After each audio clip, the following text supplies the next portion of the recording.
Well, I think if you look really closely in there, you can see the larva breathing. Oh man, really? Yeah, don't touch the camera. No, okay. Do you see something? It looks like it's moving. Oh, it is moving, yeah. Yeah. Look at that. So when I get it home on the See computer, it? I'll blow it up and get really close. Yeah, no, that's great. You can actually see it breathing. Are you looking in the... Look in this top one right right. there. The cell, the larva at the top right, look like it was. Oh, wow. That's So, really freaking so this is cool. that, they have spiracles on their sides. Okay. And that's why when you're grafting, you can't turn the larva over because it takes them a while to adjust to open and close those spiracles. Oh. So when you're grafting, if you flop the larva over by accident, it'll actually, drown or suffocate in its own royal jelly. Yeah. Yep.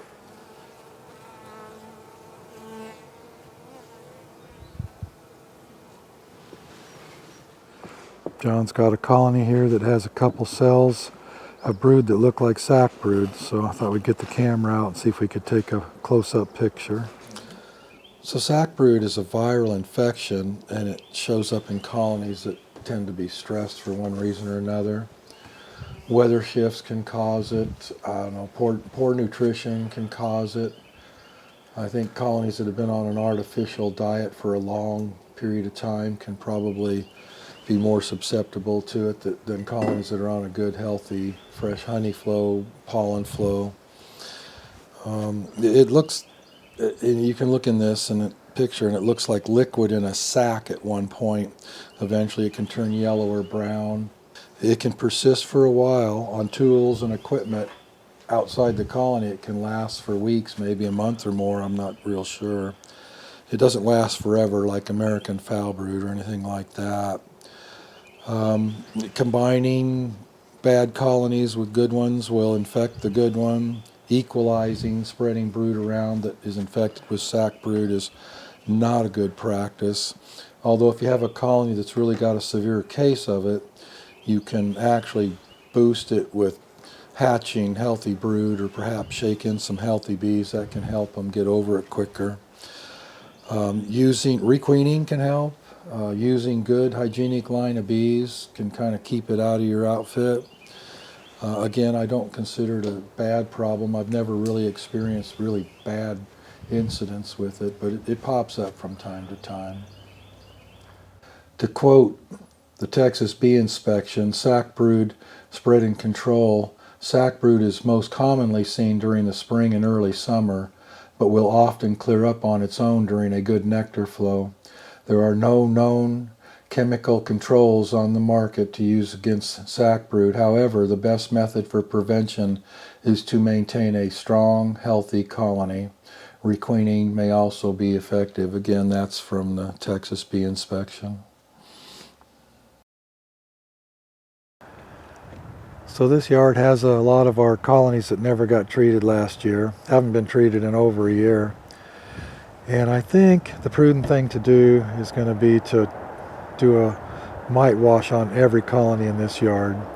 Make sure that they're not getting oversaturated with mites. I don't mind a few after a year of no treatment, but if I start seeing some high numbers, we're going to use some formic acid to treat with. We brought the formic with us, and we will see what we have. Okay, as can be seen, we have a lot of double screen boards in this yard. Those are basically small nukes that overwintered over a double screen board on a decent colony. It's just about time to move them somewhere else. They were just here to overwinter. They're not meant to requeen in this yard or populate empty spots because they're Caucasians, and this yard is predominantly Golden West queens. And we will be using this yard as drone stock for mating cells from different sources. We got some Golden West breeder queens. We have some Caucasian breeder queens that have shown very low mite numbers.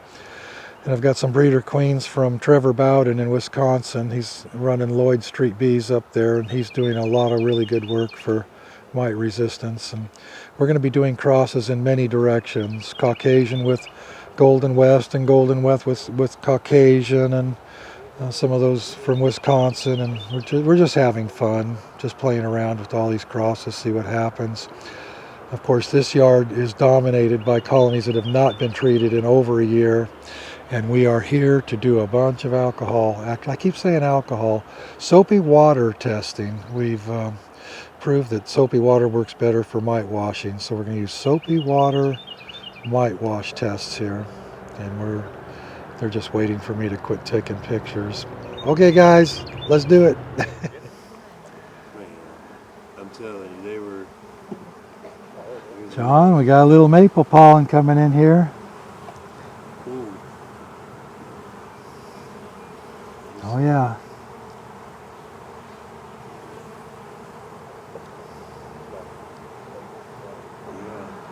Maple pollen is very nutritious stuff. It's good stuff. We love to see it this time of year. It's the trigger that makes them start rearing lots of brood. There is nothing more stimulating than fresh incoming pollen for brood production. It stimulates more than fresh nectar, and it stimulates more than any type of sugar syrup. It is the ticket for rearing brood. Okay, this yard's been interesting. We came prepared to treat some of them if we had to.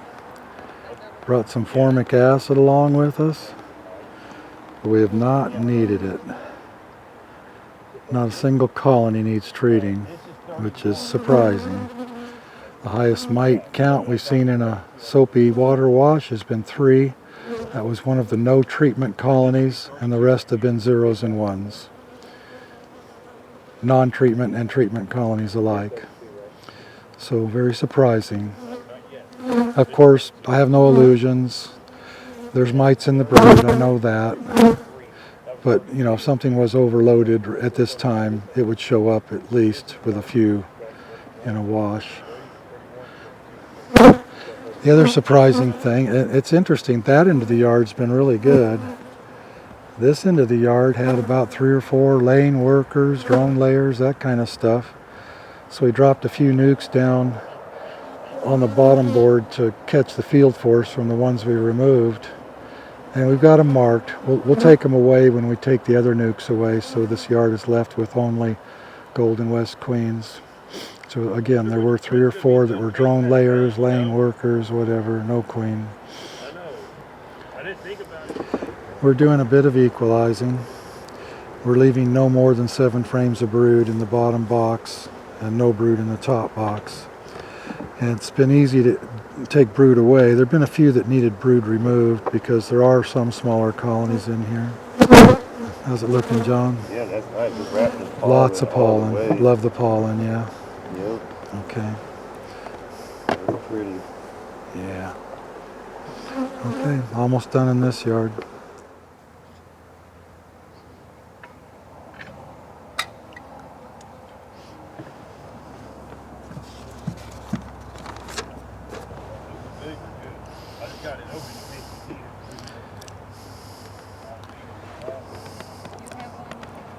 Treatment free, TF treatment free. Hasn't been treated in coming up on a year and a half now. The others were treated in December.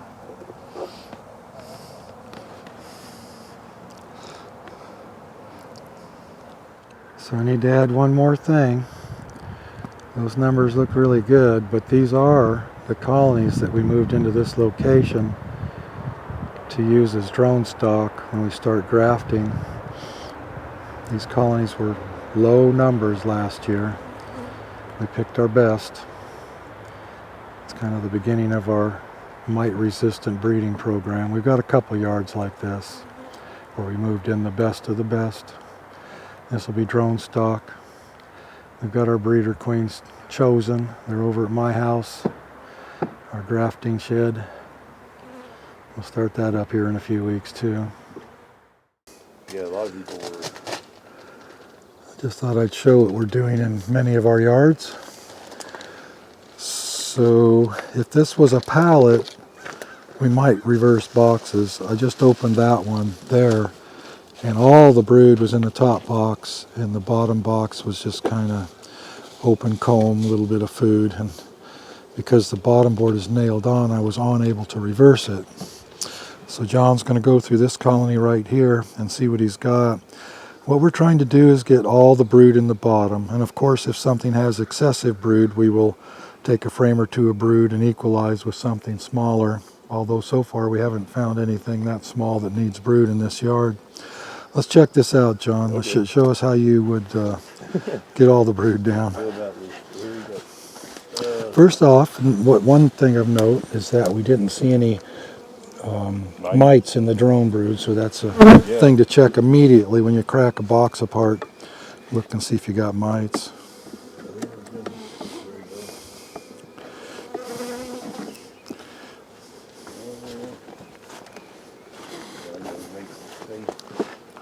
I guess this little portion is for newer beekeepers to show what we do.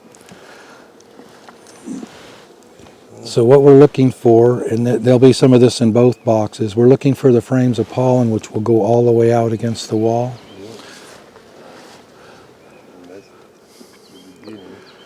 No brood yet? The beginning of some pollen right there. Okay.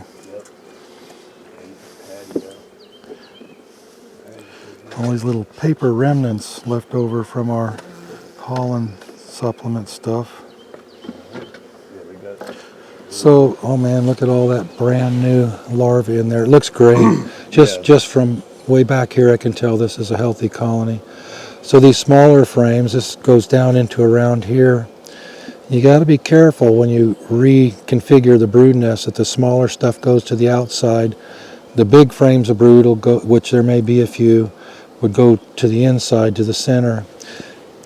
And one of the problems with reversing boxes, like if we were just simply to reverse these two boxes, the frames in the bottom would be like a half moon of brood up against the top bar, like that. Right. Yep. And then the frames down here, or frames in this top box, would be a half moon against the bottom bar. And if you just reverse the boxes, you'd have a big void in the center. And we do have some cooler nights coming back again next week, and that could be a catastrophe. The bees will be split in the brood that they want to take care of, and they might abandon one and go to the other, presumably the top box. So reversing sometimes isn't the right thing to do. Now if the weather is really warm, it's not, and that's the kind of frame we want to put all the way out to the outside. Yes, sir. Solid pollen. Yep, that's good.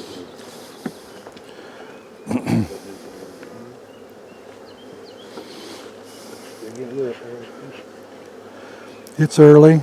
Yeah, no, it's, yeah. The field force isn't really gone yet. Boom. So that's what we want right in the center of the nest. Yep. They're patching out. And look at the drone stuff coming, John. Oh yeah, yeah. Yeah. That's So there's cool. Yeah, a few bees hatching there. Yep. Baby bees, brand new bees. I love seeing those brand new baby bees. Yeah. Baby adults. Is it? Baby adults, yeah. I didn't know that till the other day.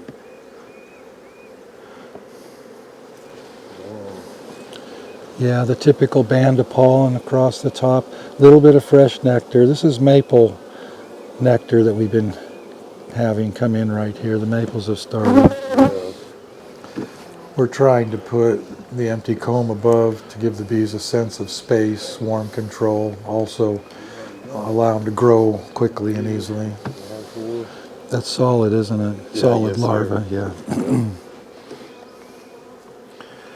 My voice is a little rough this morning. I seem to have come down with a little bit of a cold or something. Okay, so see that now we're getting to something that's a little smaller, so that would go towards the outside of the nest. Right. Yes, sir. I think we're at the end. Yep. You see where they got a little pollen band down Yeah, there. so I'd put that all the way against the wall, and I think you're done. Yeah, because I've got Let's put it on this wall right here. Okay. Yeah, because So they're wrapped in pollen already, for sure. They got pollen and pollen. anyway, we're basically pushing the brood down. If this thing would have had 10 frames of brood, we'd keep some separated and put it into some smaller colonies as we work ahead. Good colony. And as always, squeezing the frames together is important to us. Yes. Yeah, I got you. John does that, yeah. I didn't have to remind him. No, you're okay. I don't blame you one bit. All right. Now, the other thing, excuse me. Some of these frames are a year or two older than some of the others. We always put the old ones in the middle because when we come back later to make a split out of this colony, we want to use the older frames full of brood to make the split with. Right. Let's I know. shake the bees off and scrape this garbage off. Okay. We'll make them do it again. All right. Yes. You got some pollen in there too. That's Yeah, I know it's hard to let it go, but No, I get it. Well, luckily this we time- like good combs. We have good combs. Yeah.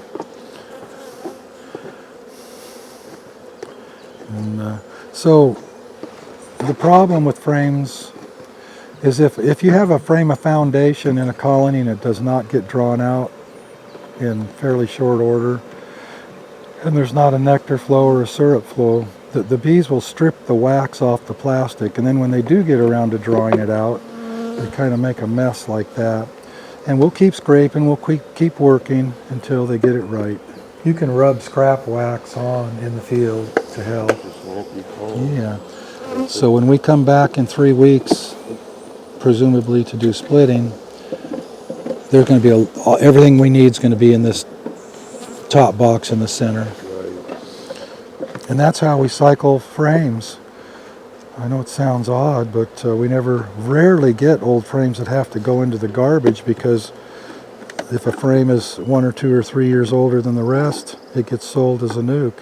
And we're not selling garbage. I mean, that's not a piece of junk. Oh yeah, no, that comb is. But that's how we cycle out frames and try to keep them fresh. And this will get a 2-gallon bucket of syrup, just like that one. We're feeding very thin syrup. It's actually 1 to 2 right now, 1 part sugar to 2 parts water. We're not trying to gain a lot of weight. We're just trying to do a super stimulation and create that hygienic behavior and all that chemistry that occurs with thin nectar or thin syrup or fresh nectar. Yeah. And Cody's doing the bucket filling. Let's see what Selena's got. You got a smaller one there, don't you? Yeah, it's a little smaller. This one I left with 6 frames of brood in the bottom and pollen on both 6 is sides. good, yeah. Well, this one looks good. It's coming on. In 3 weeks, that colony's going to have a whole different look. Bees hatching, yeah. Okay, so she's doing the same thing. All the brood's going in the bottom box, more or less centered. It's a beautiful day, Cody. It is. Can I put you on camera? Oh, absolutely. Okay. Cody is here for the summer. That's right. We got a fresh one, John. Yeah. I'm not sure he knows what he's getting into. Anyway, Cody's going to work for us all summer. We don't know when he's leaving. It'll be later, fall sometime. And Cody's from Virginia. Yep. We're glad to have you. You're so easy to get along with. You're the right person to come with us for the summer. Here as long as you need me. And he puts up with John, so. Yeah. Yeah, it does.